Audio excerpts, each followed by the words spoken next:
नमस्कार, आप देख रहे हैं मनी 9 और मैं हूं आपके साथ विशाल शर्मा। देखिए, इस वक्त जो ट्रेड टैरिफ को लेकर तमाम तरह की जो अनसर्टेनिटीज है वो अपने चरम पर है। जिस तरह से कहा जा रहा है कि यूएस और चाइना के बीच में ट्रेड डील होता हुआ दिख सकता है और तमाम तरह की भारत की भी बात चल रही है कि सबसे पहला देश होगा जो सबसे पहले ट्रेड डील को अमली जामा पहना सकता है। लेकिन इसी बीच वर्ल्ड बैंक के ग्रुप प्रेसिडेंट अजय बंगा साहब की एक रिपोर्ट आई है। अब वो रिपोर्ट नहीं, मान लीजिए उन्होंने एक इंटरव्यू दिया है इकोनॉमिक टाइम्स को, उसमें उन्होंने कई तरह की बातें कही हैं। चाइना +1 की बात कही है, सप्लाई चेन क्राइसिस की बात की है, रिसेशन को लेकर कहा है, उसके अलावा इंडिया के लिए अपॉर्चुनिटी की भी बात कही है, ग्लोबल ट्रेड को लेकर तमाम तरह की बातें कही हैं। इन सारे विषयों को आसान भाषा में विस्तार से समझने की कोशिश करेंगे।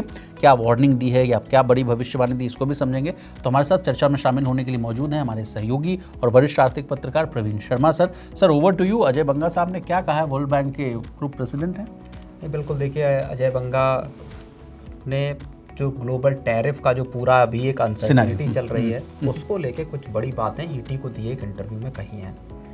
उन्होंने एक बड़ी बात भारत को लेके कही है कि आखिर जो पूरा अभी का जो माहौल है उसमें भारत किस तरह से एक एडवांटेज की पोजीशन में है।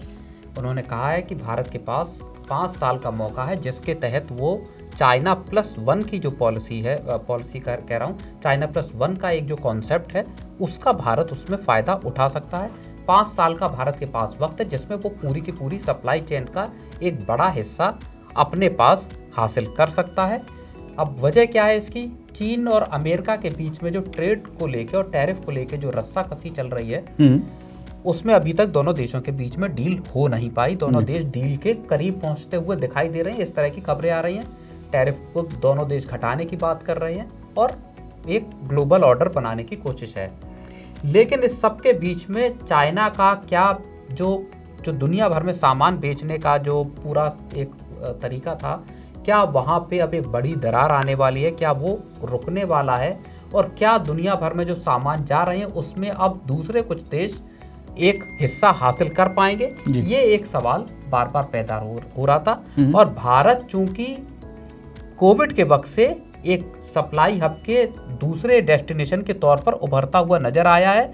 अब उसको लेके जो अजय बंगा हैं उन्होंने एक बड़ी बात कही। उन्होंने कहा कि भारत के पास ये मौका होगा कि चीन से जो सप्लाई चेन शिफ्ट हो रही है उसको भारत लाया जा सकता है। पूरी दुनिया के जो एक्सपोर्ट है उसमें भारत अपनी हिस्सेदारी बढ़ा सकता है। प्रवीण सर, पहले भी हम लोग चर्चा कर चुके हैं, जो कहा जा रहा था कि मान लीजिए इंडिया का जो ट्रेड है यूएस के साथ, उसमें अगर मान लीजिए कि कुछ गड़बड़ियां आ रही थी या कहा जा रहा था कि हॉल्ट हो सकता है, तो आपने बताया था कि $30 बिलियन के आसपास का जो है ना वो गैप है उसको भर सकता है भारत, अगर अपनी मैन्युफैक्चरिंग को बढ़ा ले, अपने तमाम तरह के इंफ्रास्ट्रक्चर को वो बिल्ड कर दे। तो क्या उसी की बात को इशारा कर रहे हैं वर्ल्ड बैंक? बिल्कुल, दुनिया भर की जो कंपनियां हैं, पर्टिकुलरली अगर हम बात करें यूएस की कंपनियों की, तो अब चाइना से बेस को शिफ्ट करना चाहती हैं या चाइना के बेस के साथ एक दूसरा बेस बनाना चाहती हैं जहां पे कि वो सामान प्रोड्यूस कर सकें और अमेरिका समेत दुनिया भर के बाजारों में उसको बेच सकें जी। अब चीन पे जितने बड़े टैरिफ लगाए हैं उस पे हिसाब से चीन के लिए मुश्किलें हैं अमेरिका में अपना सामान बेचने की। चीन के मुकाबले भारत पे अभी 26% का रेसिप्रोकल टैरिफ लगाया, 10% का बेसलाइन टैरिफ है।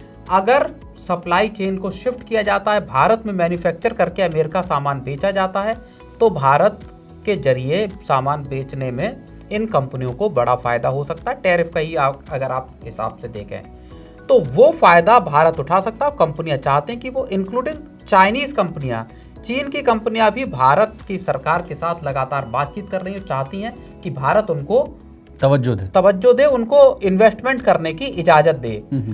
भारत सरकार ने जब 2020 में डोकलाम का और लद्दाख का पूरा मामला आया उसके बाद एक पॉलिसी बनाई जिसके तहत चीन की कंपनियों को गहन सिक्योरिटी क्लियरेंस से गुजरना पड़ा और वो पॉलिसी अभी तक जारी है।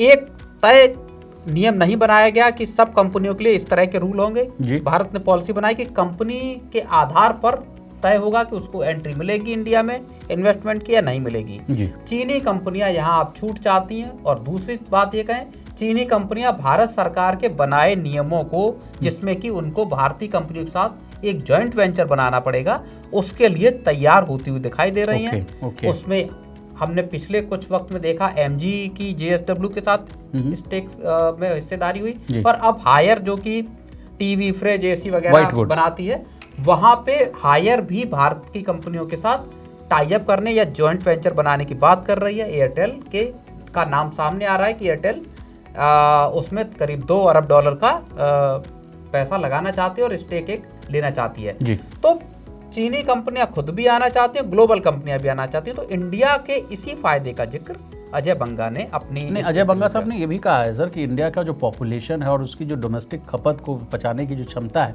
यानी जो हम यहाँ बना ले रहे हैं उसी को यहाँ हम खपा भी ले रहे हैं, तो उस बात पर भी उन्होंने रेखांकित किया है कि वैसी दिक्कतें सामने नहीं है। तो बड़ा बाजार जो भारत है उस पर भी मैं आपसे कुछ पॉइंट्स, वैल्यूबल पॉइंट्स जानना चाहता हूँ। बिल्कुल, भारत का जो डोमेस्टिक कंजम्पशन है वो भारत की इकोनॉमी की एक तरह से कहें अब तक रीढ़ रहा है। भारत की पूरी ग्रोथ स्टोरी जो कही जाती है उसकी बुनियाद जो है वो डोमेस्टिक कंजम्पशन ही माना जाता है कि भारत में डिमांड इतनी ज्यादा है कि आपको दुनिया के किसी दूसरे देश में जाने की जरूरत नहीं है। तो ये एक बड़ा फैक्टर है। और आप अगर देखिए कि अभी एप्पल का आज ही एक डेटा आ रहा था कि अप्रैल में एप्पल के जो आईफोन्स है उनका एक्सपोर्ट 116% बढ़ा है इंडिया से। तो दुनिया भर की कंपनियां और खासतौर पर अगर आप एप्पल को देखें तो ये भी कहा जा रहा है कि अगले कुछ साल में अमेरिका में बिकने वाला हर आईफोन भारत का बना हुआ होगा। तो वो जो सप्लाई चेन का हब बनने की एक कोशिश है वहां पे तेजी से कदम उठाए जाते हुए दिखाई दे रहे हैं इस वक्त। अब अंतिम सवाल प्रवीण सर की जो 90 दिन का जो पॉज लगा था टैरिफ को लेकर कहा गया था ट्रम्प साहब के द्वारा, वो भी अब जो समय है बड़ा नज़दीक आता हुआ दिख रहा है। तो आपसे global picture, the bigger picture की बात करना चाहेंगे, वहाँ क्या स्थिति बनते हुए दिख रही है सर? जिस तरह से कहा गया कि यूके यूएस के साथ जो है या तमाम तरह की यूरोपियन कंट्रीज़ के साथ वहाँ भी ट्रेड होता हुआ दिख सकता है, फाइनलाइज हो सकता है। चाइना के साथ बातचीत चली रही है, भारत भी कह चुका है कि हमारा भी जो टर्म्स ऑफ रेफरेंसेस है एकदम अंतिम मुहाने पे है, अक्टूबर-नवंबर के आसपास हम लोग फाइनलाइज कर देंगे। निर्मला मैडम जो हैं फाइनेंस मिनिस्टर, उन्होंने भी कहा। तो आप तमाम विषयों को कैसे देख रहे हैं? 90 दिन के जो पॉज है उसके पहले ही सब चीज़ें हो जाती दिखेगी या नहीं? नहीं, देखिए, यूके के साथ अमेरिका की ट्रेड डील फाइनल हो गई है। चीन के साथ आज बातचीत है, उनकी डिटेल आ सकती है, कुछ ब्यौरे सामने आ सकती हैं कैसे करेंगे। चीन ने बाय द वे अपने टैरिफ घटा दिए अमेरिका को लेके, और इसके साथ ही जो बाकी के देश हैं जिसमें भारत भी शामिल है उसकी भी बातचीत अमेरिका के साथ एक एडवांस दौर में चल रही है, ऐसा बताया जाता है। लेकिन अजय बंगा की एक इस सब पूरे माहौल में एक उनकी बड़ी वार्निंग भी है विशाल जी, बताएं। उन्होंने ये कहा है कि ग्लोबल इकोनॉमी के सामने अभी भी एक रिसेशन का खतरा मंडरा रहा है। रिसेशन कैसे आ सकता है? Effect of the tariff. बिल्कुल, उन्होंने कहा है कि अगर लोग सामान खरीदना बंद कर देते हैं, टैरिफ का जिस तरह का ऊंचे टैरिफ पर अगर कोई समझौते नहीं होते, लोग अगर जो कंजम्पशन है वहाँ गिरावट आती है, अगर डिमांड में कमी आती है, तो पूरी जो ग्लोबल इकोनॉमी है वहाँ पे हम फिर मंदी देख सकते हैं। तो ये अजय बंगा की एक बड़ी वार्निंग है जो कि ग्लोबल इकोनॉमी से जुड़ी हुई है। और इसको अगर आप क्लब कर दीजिए अमेरिका की इकोनॉमी की पहले तिमाही के जनवरी फरवरी मार्च तिमाही में जिस तरह के जीडीपी ग्रोथ के नंबर आए हैं वो जो बताते हैं कि 0.3% श्रिंक हुई है अमेरिकन इकोनॉमी। वहाँ से अगर आप देखें तो स्लोडाउन को लेके बार बार अमेरिका की इकोनॉमी के स्लोडाउन को लेके बार बार आशंकाएं जताई जाती रही। और अगर ऐसा होता है मान लीजिए अगली तिमाही में, तो उसका रिपल इफेक्ट पूरी दुनिया की इकोनॉमी पे पड़ सकता है। चलिए, ठीक है प्रवीण सर, आपका बहुत शुक्रिया, आपने अपना कीमती समय निकाला और तमाम विषयों को बहुत ही आसान भाषा में समझाने की कोशिश की। तो इसी तरह देश, दुनिया और बिजनेस जगत से जुड़ी तमाम ताज़ा तरीन खबरों के लिए बने रहिए हमारे साथ और देखते रहिए मनी 9।